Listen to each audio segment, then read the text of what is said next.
ہم نے کتنی بدعتیں دین کے اندر ایجاد کر دی، شب معراج کے نام سے، شب برات کے نام سے، میلاد النبی کے نام سے، رجب کے کنڈوں کے نام سے، پتہ نہیں کتنی بدعتیں ہم نے ایجاد کر دی، اور ہم سمجھ رہے ہیں کچھ بھی نہیں۔ امام مالک کہتے ہیں جب ایسی بدعتیں ایجاد کی جاتی ہیں، رسول کے حکم کی مخالفت کی جاتی ہے، فرمایا ان تصیبہم فتنۃ او یصیبہم عذاب علیم، اس کے بدلے میں اللہ تمہارے اوپر فتنوں کو نازل کرے گا، اللہ تم پر عذاب کو نازل کرے گا۔ آج دنیا میں کتنے عذابات ہم مسلمانوں پر نازل ہو گئے، کتنے مسلمان آج فتنوں میں گھرے ہوئے ہیں، کیوں؟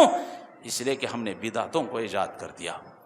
امام مالک رحمۃ اللہ علیہ کے پاس ایک شخص آیا، کہا امام صاحب عیدگاہ میں ہم جب عید کے لیے جاتے ہیں تو عید کی نماز سے پہلے کوئی نماز نہیں پڑھتی، میں اجازت چاہتا ہوں کہ 2 رکعت سنت میں عیدگاہ میں پڑھنا چاہتا ہوں، اب مجھے اجازت دے۔ اللہ کے رسول صلی اللہ علیہ وسلم سے ثابت نہیں ہے، یہ جائز نہیں ہے کہ کوئی عیدگاہ میں جا کر عید کی نماز سے پہلے 2 رکعت نماز پڑھے۔ اس نے کہا کہ نہیں، آپ مجھے اجازت دے دیں۔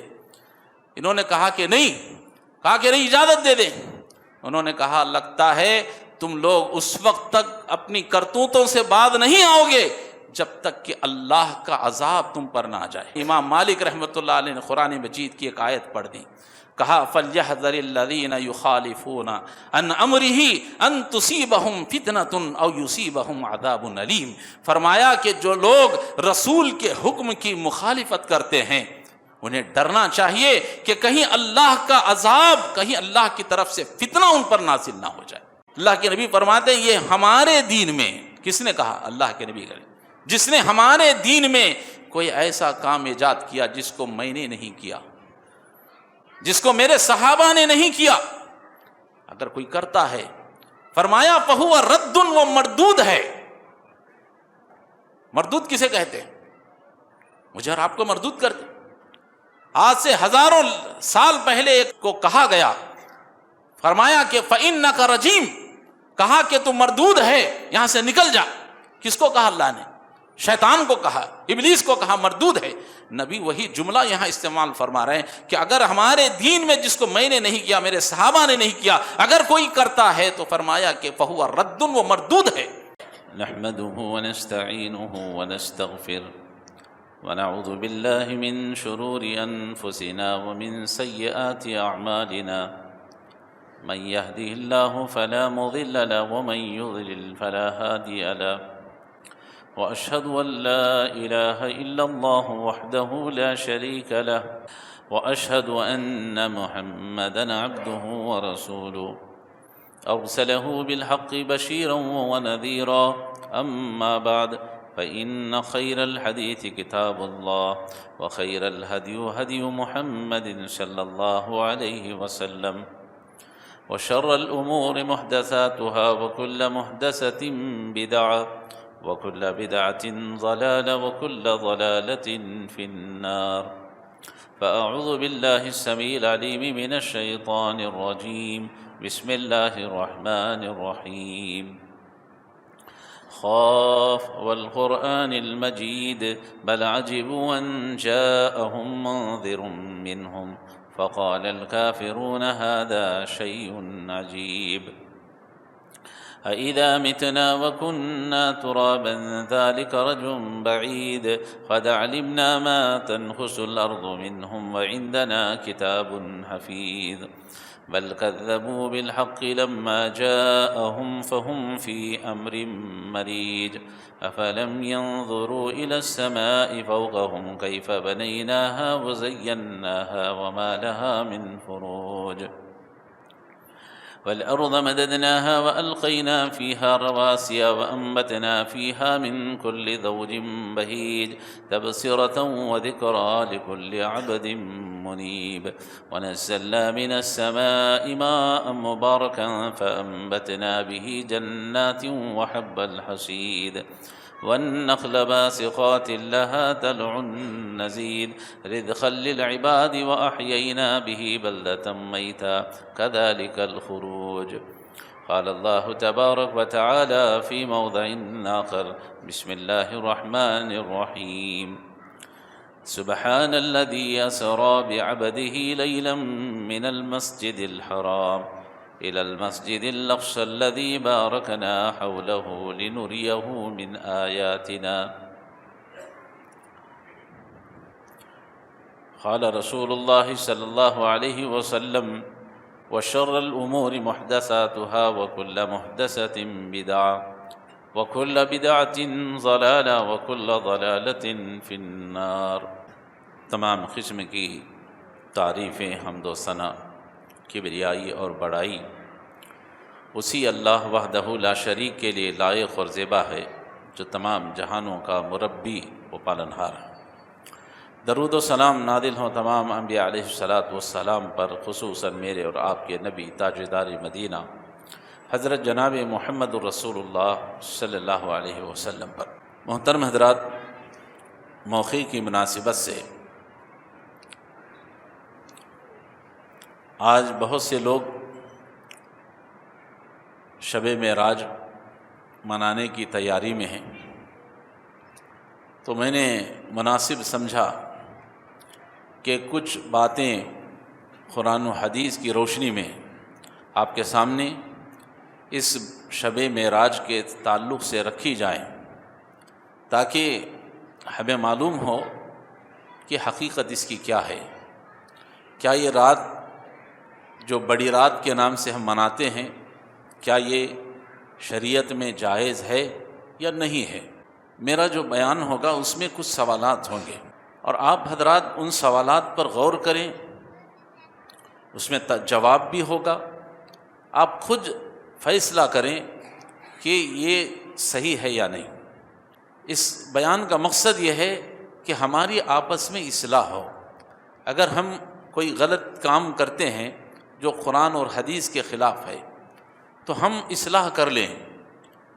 میں کچھ مثالیں آپ کے سامنے رکھوں گا بیان کے آخر میں کہ کس طرح سے ہم غلط کام ہوتا ہے تو ہم خود کہتے ہیں کہ بھئی یہ نہیں ہونا چاہیے، لیکن جب عمل کی باری آتی ہے تو ہم مکر جاتے ہیں۔ بہرحال آئیے مختصر سے اس وقت میں سب سے پہلے جو آیت کریمہ میں نے آپ کے سامنے پڑھی ہے وہ سورہ اسراء کی آیتیں ہیں۔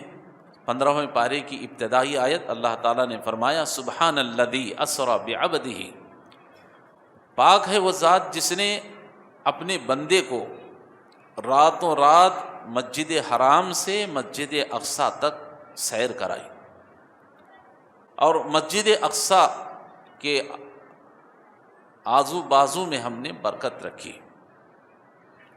تو اس آیت کریمہ سے معلوم یہ ہوا کہ رسول اللہ صلی اللہ علیہ وسلم کو معراج کرائی گئی۔ معراج کہتے ہیں رسول اللہ صلی اللہ علیہ وسلم کا سفر۔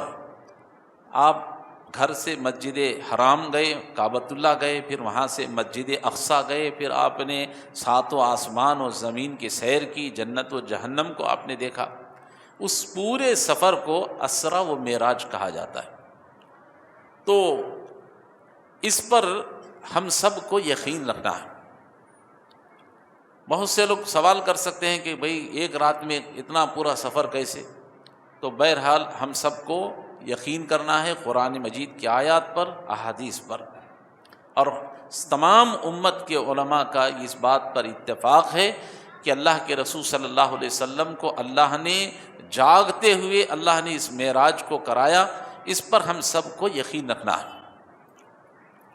اب دوسری بات، ایک حدیث میں نے آپ حضرات کے سامنے پڑھی، حضرت جابر بن عبداللہ رضی اللہ تعالیٰ عنہ حدیث کو بیان کرتے ہیں۔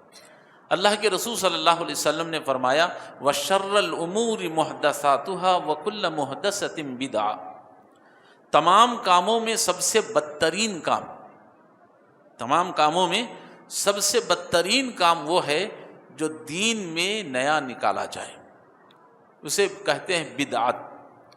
اللہ کے نبی نے فرمایا دین کے اندر کوئی نیا کام نکالنا یہ بدعت ہے۔ وَكُلُّ بِدْعَةٍ ضَلَالَةٍ، ہر بدعت گمراہی ہے۔ وَكُلُّ ضَلَالَةٍ فِي النَّارِ، اور ہر ضلالت اور گمراہی سیدھے جہنم میں پہنچا دے۔ تو دین کے اندر کوئی بھی نیا کام ہو جسے اللہ نے نہیں کہا، رسول نے نہیں کیا، جس پر صحابہ نے عمل نہیں کیا، اس کو ہم کریں گے اپنی طرف سے ایجاد کر کے، اسی کو بدعت کہتے ہیں۔ اور بدعت کو اللہ کے رسول صلی اللہ علیہ وسلم نے بڑی سختی کے ساتھ منع کیا۔ اب آئیے شب معراج بھی جو بہت سے مسلمان مناتے ہیں تو آئیے دیکھتے ہیں کیا یہ واقعی میں رسول اللہ صلی اللہ علیہ وسلم کے زمانے سے ہے یا صحابہ نے اس کو کیا یا پھر اس کی حقیقت کیا ہے۔ سب سے پہلے سوال یہ ہے کہ یہ کس سال میں منائی گئی، پہلا سوال۔ دوسرا سوال کس مہینے میں اس کو کیا گیا۔ تیسرا سوال ہے کس تاریخ کو کیا گیا۔ سب سے پہلا سوال یہ ہے کہ کس سال یہ معراج ہوئی۔ تو ہم اور آپ تاریخ کے اوراق کو الٹتے ہیں، تاریخ کی کتابوں کو پڑھتے ہیں تو پتہ چلتا ہے، میں بڑی سنجیدگی کے ساتھ سمجھانے کی میں کوشش کروں گا، کوئی جذباتی بیان نہیں ہے، سمجھنے کی آپ کوشش کریں۔ تاریخ کی کتابیں ہم الٹتے ہیں تو پتہ چلتا ہے کہ کس سال ہوئی اس بارے میں اختلاف ہے۔ کسی نے کہا نبوت سے پہلے اللہ کے رسول کو معراج کرائی، کسی نے کہا نبوت کے بعد، کسی نے کہا کہ ہجرت سے پہلے اللہ کے رسول صلی اللہ علیہ وسلم کو معراج کرائی گئی، کسی نے کہا کہ جس سال آپ ہجرت کر چکے اس وقت اللہ کے نبی صلی اللہ علیہ وسلم کو معراج کرائی گئی۔ تو معلوم یہ ہوا کہ تاریخ میں ایک سال مقرر نہیں ہے، اس سب میں اس کا اختلاف ہے، کوئی ایک کہہ رہا ہے کوئی یہ سال ہوا، کوئی دوسرے سال، کوئی کہا تیسرے سال، سال کا کوئی تعین مقرر نہیں ہے، اس میں اختلاف ہے۔ دوسرا کس مہینے میں معراج ہوئی، اس میں بھی ہم تاریخ کی کتابوں کو پڑھتے ہیں تو اس میں بھی علماء کرام کا، تاریخ لکھنے والوں کا اختلاف ہے، مؤرخین کا اختلاف۔ کوئی کہتے ہیں کہ یہ جو مہینہ ہے معراج کا مہینہ، کسی نے کہا کہ ربیع الاول کے مہینے میں معراج ہوئی، کسی نے کہا کہ ربیع الاخر کے مہینے میں معراج ہوئی، کسی نے کہا رجب کے مہینے میں معراج ہوئی، کسی نے کہا رمضان کے مہینے میں معراج ہوئی۔ تقریباً 9 اقوال آپ کو ایسے ملیں گے تاریخ کی کتابوں میں۔ تو معلوم یہ ہوا کہ مہینے کے بارے میں بھی علماء کا، مؤرخین کا اختلاف ہے کہ یہ معراج کس مہینے میں ہوئی، کس سال میں ہوئی وہ بھی پتہ نہیں، کس مہینے میں ہوئی اس میں بھی اختلاف ہے۔ اب رہی تیسرا سوال کہ کس تاریخ کو ہوئی، جیسا کہ آج 27 تاریخ کو، چاند کی 27 تاریخ کو بڑی رات منائی جاتی ہے، فکس کیا گیا ہے۔ آئیے تاریخ پر نظر ڈالتے ہیں، تاریخ میں کیا یہ 27 تاریخ لکھی ہوئی ہے، مقرر ہے؟ تو ہم اور آپ تاریخ کی کتابوں کو پڑھتے ہیں تو لکھا گیا، کسی نے کہا یہ معراج اللہ کے نبی صلی اللہ علیہ وسلم کو ربیع الاول کی 17 تاریخ کو ہوئی، ایک کتاب میں لکھا گیا۔ ایک اور کتاب میں لکھا گیا کہ ربیع الاول کی 21 تاریخ کو اللہ کے نبی صلی اللہ علیہ وسلم کو معراج کرائی گئی۔ ایک اور کتاب میں لکھا گیا کہ رجب کی 27 تاریخ کو، آج کی تاریخ یہ بھی لکھا گیا۔ ایک اور تاریخ کتاب میں لکھا گیا ہے کہ اللہ کے نبی صلی اللہ علیہ وسلم کو جو معراج ہوئی وہ 12 ربیع الاول کو ہوئی، اس میں بھی اختلاف۔ تاریخ کی ایک بہت بڑی کتاب ہے مصنف ابن ابی شیبہ، یہ اپنی کتاب کے اندر لکھتے ہیں کہ اللہ کے نبی صلی اللہ علیہ وسلم کی پیدائش 12 ربیع الاول کو ہوئی۔ آپ صلی اللہ علیہ وسلم نے 12 تاریخ کو ربیع الاول کی ہجرت فرمائی، آپ صلی اللہ علیہ وسلم کو ربیع الاول کی 12 تاریخ ہی کو آپ کو معراج کرائی گئی، اور ربیع الاول کی 12 تاریخ ہی کو اللہ کے نبی صلی اللہ علیہ وسلم کی وفات ہوئی۔ کیا سمجھ میں آ گیا آپ؟ تاریخ کے بارے میں 11 اقوال بیان کیے گئے ہیں، کسی نے یہ کہا، کسی نے یہ تاریخ، کسی نے 27، کسی نے 12، کسی نے 15، 11 اقوال بیان کیے گئے ہیں۔ ایک قول میں ہے یہ 27 رجب کو معراج ہوئی، باقی کے 10 اقوال اس کے خلاف آتے ہیں۔ کیا معلوم ہوا؟ معلوم یہ ہوا کہ سال کس سال میں ہوئی اس میں اختلاف ہے، کس مہینے میں ہوئی اس میں اختلاف ہے، کس تاریخ کو ہوئی اس میں بھی اختلاف ہے۔ اب ذرا غور فرمائیے گا، میں آپ سے سوال کرتا ہوں، رمضان کی عید کب منائی جاتی؟ رمضان کی عید شوال کی 1 تاریخ کو منائی جاتی۔ رمضان کا مہینہ جیسے ہی ختم ہوتا ہے، رمضان کے مہینہ ختم ہونے کے بعد شوال کی جب پہلی تاریخ آتی ہے تو پہلی تاریخ کو رمضان کی عید منائی جاتی ہے، اس میں کسی کا اختلاف ہے؟ بولیے کسی کا اختلاف ہے کہ کتاب میں لکھا گیا کہ نہیں؟ ادھر ہے فین بند کر دیں۔ الگ الگ کہیں اختلاف ہے آپ کو؟ تاریخ کی ساری کتابوں کے اندر، سیرت کی تمام کتابوں کے اندر، احادیث میں یہی لکھا گیا ہے شوال کی پہلی تاریخ کو رمضان کی عید منائی جاتی۔ اچھا، بقرعید کی عید اللہ کے نبی صلی اللہ علیہ وسلم کی حدیث کے مطابق ہم اور آپ 10 ذی الحجہ کو، ذی الحجہ کی 10 تاریخ کو ہم اور آپ بقرعید کی عید مناتے ہیں، اس میں کسی کا اختلاف ہے؟ کسی کا اختلاف نہیں ہے۔ رمضان کی عید مقرر ہے، 1 تاریخ کو ہی منائی جاتی ہے۔ ذی الحجہ کی بقرعید کی عید 10 ذی الحجہ کو منائی جاتی ہے، اس میں کسی کا اختلاف نہیں۔ کیوں؟ اس لیے کہ اللہ کے نبی صلی اللہ علیہ وسلم سے ثبوت ہے، آپ صلی اللہ علیہ وسلم نے 1 تاریخ کو رمضان کی عید شوال میں اور دوسرا ذی الحجہ کی 10 تاریخ کو بقرعید کی عید بنانے کا اللہ کے رسول نے حکم دیا، اس میں کسی کا اختلاف نہیں۔ لیکن معراج، جو شب معراج منائی جاتی ہے، اس میں کوئی ثبوت نہیں ہے، کسی نے فلاں کہا، کسی نے فلاں کہا۔ دیکھیے رمضان کی عید کے بارے میں فکس ہے، ذی الحجہ کی 10 تاریخ کو بقرعید فکس ہے، لیکن معراج، شب معراج کے بارے میں کوئی تاریخ فکس نہیں ہے۔ کیوں؟ اس لیے کہ اللہ کے نبی صلی اللہ علیہ وسلم نے اس کے بارے میں کہیں نہیں بتایا کہ کس تاریخ کو اللہ کے رسول کو معراج ہوئی، اللہ کے رسول نے کسی حدیث میں بیان نہیں کیا۔ غور فرمائیں، رمضان کی تاریخ اللہ کے رسول نے بتا دی، ذی الحجہ کی جو عید منائی جاتی ہے بقرعید کے اللہ کے رسول نے بتا دی، اس میں کسی کا اختلاف نہیں۔ لیکن شب معراج کے بارے میں اللہ کے نبی صلی اللہ علیہ وسلم نے کسی بھی حدیث میں نہیں بتایا کہ یہ 27 رجب ہی کو میں نے معراج کی تھی، کسی حدیث کی کتابوں میں، صحیح حدیث میں نہیں، اختلاف ہے۔ اب ذرا اور آگے بڑھیں، کیا رسول اللہ صلی اللہ علیہ وسلم جب معراج سے تشریف لائے، اس کے بعد اللہ کے نبی صلی اللہ علیہ وسلم 10 سال تک دنیا میں زندہ رہے؟ اللہ کے نبی صلی اللہ علیہ وسلم جب معراج کو گئے تبھی تو نماز فرض ہوئی، تو نماز فرض ہونے سے لے کر اللہ کے نبی صلی اللہ علیہ وسلم کے انتقال تک تقریباً رسول اللہ صلی اللہ علیہ وسلم دنیا میں 10 سال تک زندہ رہے۔ گویا کہ اللہ کے نبی صلی اللہ علیہ وسلم کی زندگی میں 10 مرتبہ رجب کا مہینہ آیا۔ کتنے؟ 10 مرتبہ اللہ کے نبی صلی اللہ علیہ وسلم کی زندگی میں رجب کا مہینہ آیا۔ 27 رجب کی 27 تاریخ آئی۔ کیا رسول اللہ صلی اللہ علیہ وسلم نے اپنی پوری 10 سالہ زندگی میں کہیں آپ نے 27 رجب کو بڑی رات منائی؟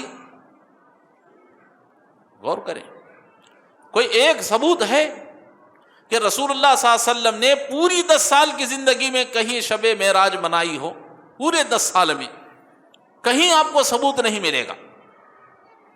اس کے بعد صحابہ کی زندگی پر غور کریں، اللہ کے نبی صلی اللہ علیہ وسلم کے انتقال کے بعد حضرت ابوبکر رضی اللہ تعالیٰ عنہ، حضرت عمر رضی اللہ تعالیٰ عنہ، حضرت عثمان رضی اللہ تعالیٰ عنہ، حضرت علی رضی اللہ تعالیٰ عنہ، یہ چاروں خلفائے راشدین کا دور گزرتا ہے۔ پورے صحابہ کی زندگی ہم اور آپ پڑھیں گے تو پتہ چلتا ہے کہ اللہ کے نبی صلی اللہ علیہ وسلم کے انتقال کے بعد 100 سال تک صحابہ اس دنیا کے اندر زندہ رہے۔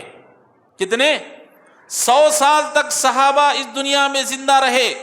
اللہ کے نبی صلی اللہ علیہ وسلم کے بعد دنیا میں صحابہ 100 سال زندہ رہے، 100 مرتبہ رجب کا مہینہ آیا، لیکن کسی صحابی نے شب معراج کو بڑی رات کے نام سے منایا ہو، کسی حدیث کی کتاب میں ثبوت نہیں